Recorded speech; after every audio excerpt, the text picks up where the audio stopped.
Please come to the stage. Give them a round of applause. Come on, guys.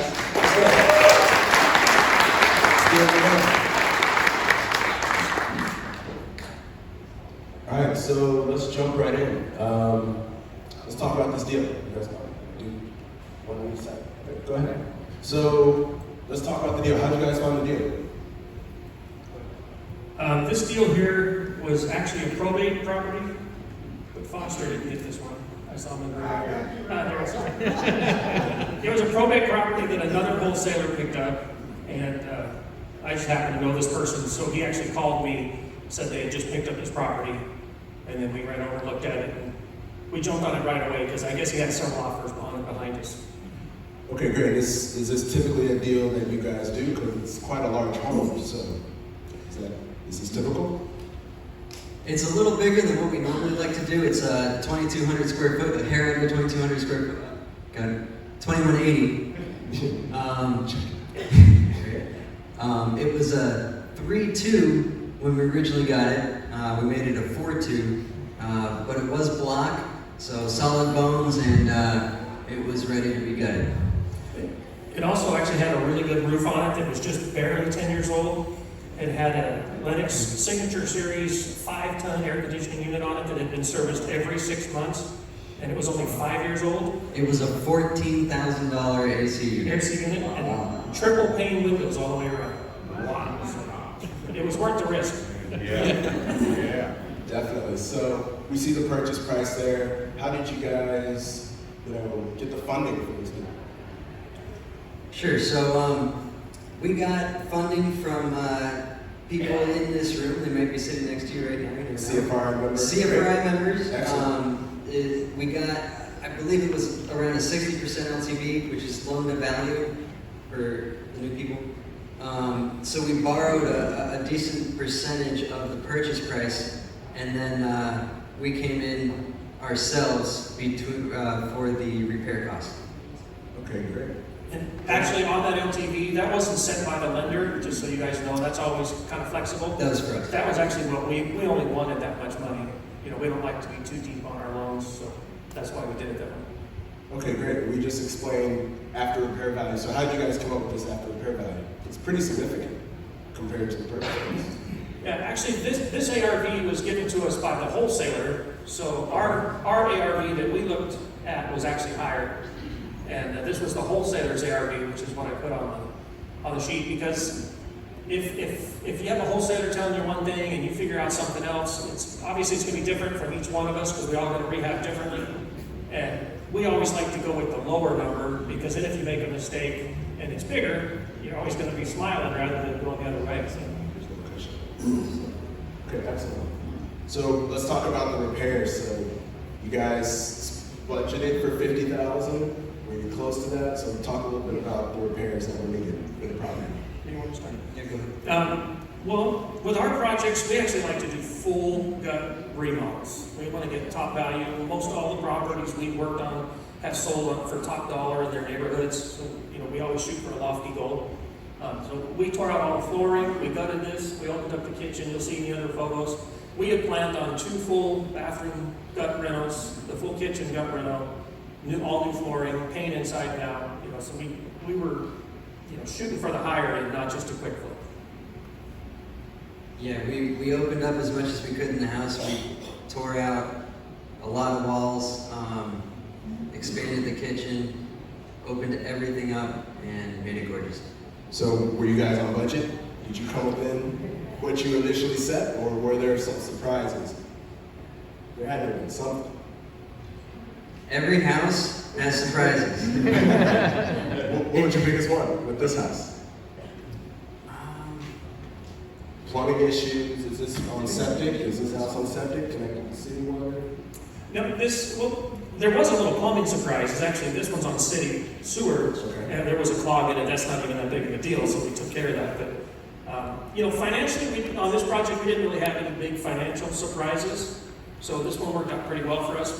We did not come in on budget, but we were only about $4,000 off. So that's kind of within the rate of error, and it's not too bad. So. Okay. It's not bad at all, especially because it pretty much came from we decided to expand the master shower. I think a little bit later in the game. I don't think that was right off the bat. So a little bit extra cost there and a couple things like that. We ended up taking out some of the master closet and adding that to the master shower to make that a lot bigger. So a little bit of extra expense there, but it turned out really nice. Okay. All right, and this is the finished product, so wow, you guys did a great job. So, essentially, how long did it take? Oh, go ahead. If you go back one slide, this is the same view. That's the same view. So it's before. The before and after, that's the same. I mean, the angle's slightly different, but that's the view. We took out all those walls and the soffits, all the good stuff. Great. Sorry, No. So so you guys obviously did a fantastic job on the rehab. When it came time to put this house in the market, did you run into any barriers or issues with the house? Did you feel like you over-improved? No, it's actually in a good area. This is actually on Beach Street in Ormond Beach. And from the front yard, if you stand on your tippy toes and lean the right way, you can see the river. We didn't advertise it as Riverview. But the house across the street from this house, like 2 months before we bought this, the house across the street closed at $1.61 million. So we knew we were in a good spot. You know, we're just on the wrong side of the street as far as the value. 2 days before we actually had this project finished, we actually had a contract on the property, fairly well over what we actually wound up selling it for. But we had a contract on it. It was contingent on another sale. The other sale, of course, fell apart, which happens. So the contract fell apart. We wound up, kind of dragging our feet on that for like 2-3 weeks. Then got it on the market. We kind of missed part of our marketing window because of that. So it sat a little bit longer than we like to sit properties, but it still wound up selling at a pretty decent price, and we made a decent profit. Yeah, absolutely. We knew it would sit a little longer just because it's on a little bit of a busy street. But for our numbers, we were more than happy to sit on it for a little while. All right, great. And the last thing I have, so what's your biggest takeaway that you guys learned from the deal, or something that you can let, beginning investors, people who are interested in flipping, what can you tell them? Sure. I'll take this Be one. honest. Just when you walk into a house and you see what's there, that doesn't necessarily have to stay that way. You can move things around as long as it's within your budget, and you can make things gorgeous. And I'm sure for the newer folk, there's Junkers to Jewels coming up shortly, so I'm sure they'll go over a lot of things like that there. I think one of my biggest things, especially for the newer investors, is don't be one of those people that's willing to go in there and just put lipstick on a pig kind of thing. There's way too many people that do that and that give flipping a bad name. I always say that I don't use the F word because the word flipping to most people means a pile of crap. And if you don't believe that, go out and look at some of the stuff these people do. Oh, yeah. I mean, I've had houses, because I'm also a real estate agent, so I do see both sides of this. And I've had houses that I walk in that have been remodeled, and my first thought is how much I would have to demo to get this house to where I could sell it. So if you're gonna, don't throw good money after bad, basically. I mean, if you're gonna do the job, do it right and shoot for the stars, don't overdo it. But you're gonna get a product like this and you're gonna set sales records and things like that in these neighborhoods, and you're actually gonna get a name for yourself. Believe it or not, you might be Joe Blow or Susie Smith or whatever. People are gonna start hearing about you after you've done 3 or 4 projects. So start off on the right foot. Great, excellent advice. So we're going to open it up for questions. Do you guys have any questions out there that you want to ask? Devin or Chad?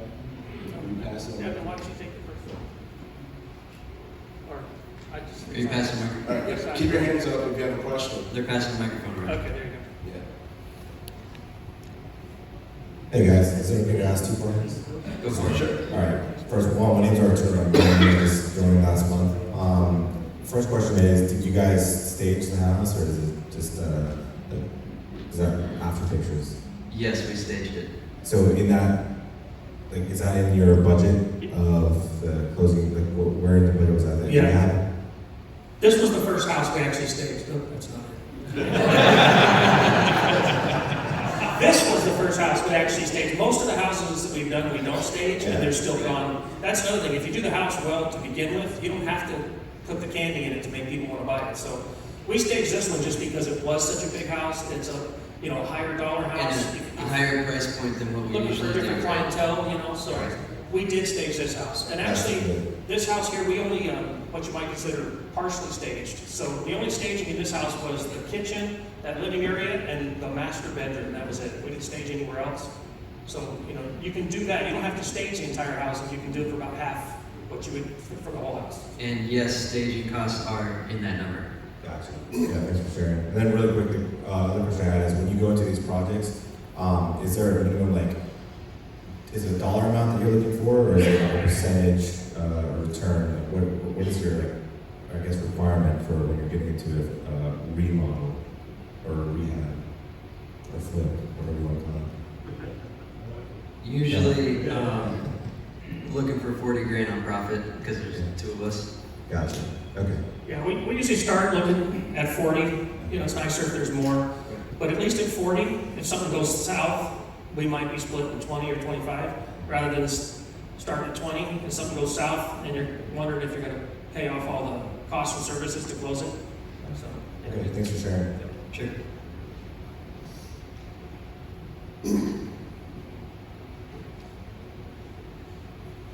Good evening, my name is Patrick Jackson, and my question is, you started out with a 3-2 and you ended up with a 4-2. Did you lose space, and how did you convert that?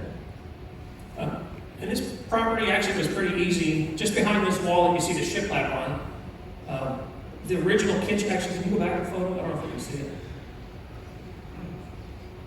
Well, see how if you come around the kitchen as you make this left, you can actually walk past the refrigerator originally. Okay, so go ahead and move forward. That wall now is closed off, and we turned that into a closet. So the room on the other side of that wall was actually a formal dining room, which was really weird for this house, because they had all this other space where we have the dining room now, and then they had a formal dining room. So all we had to really do was rebuild a little bit of a small pony wall area, add a door, and we popped a closet where the hallway used to be. So it was really simple. I've got time for one more question.